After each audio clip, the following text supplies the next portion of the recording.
శ్రీకాకుళం జిల్లాలోని కాశీబుగ్గ వెంకటేశ్వర ఆలయంలో తొక్కిసలాట ఘటనపై ఏపీ సీఎం చంద్రబాబు దిగ్భ్రాంతి వ్యక్తం చేశారు. ఈ ఘటనలో భక్తులు మరణించడం అత్యంత విషాదకరమని చంద్రబాబు ఆవేదన వ్యక్తం చేశారు. మృతుల కుటుంబాలకు ప్రగాఢ సానుభూతిని తెలిపారు. క్షతగాత్రులకు మెరుగైన చికిత్స అందించాలని అధికారులను ఆదేశించారు. తొక్కిసలాటకు కారణమైన వారిని కస్టడీకి తీసుకుని విచారణ చేస్తామని ఏపీ సీఎం చెప్పారు. ఇలాంటి ఘటనలు రాష్ట్రంలో పునరావృతం కాకుండా జాగ్రత్తలు తీసుకుంటామని తెలిపారు.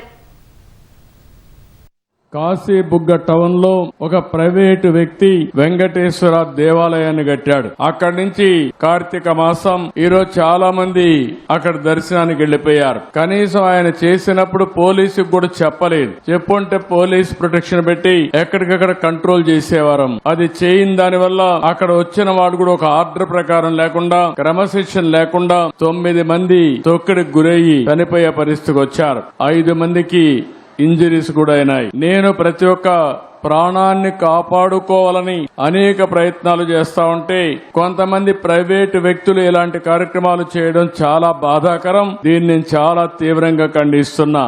ఏదేమైనా అమాయకులు చనిపోయారు. నేను చాలా బాధపడుతున్నా. అందుకని ఈ దుర్ఘటన పట్ల చాలా సీరియస్ గా తీసుకుంటూ ఎవరైతే దానికి కారకులో వాళ్ళందరినీ కూడా ఇమ్మీడియట్ గా కస్టడీలో తీసుకుని పూర్తి విచారణ చేసి తర్వాత ఏం చేయాలో తదుపరి చర్యలు చేపడతాం.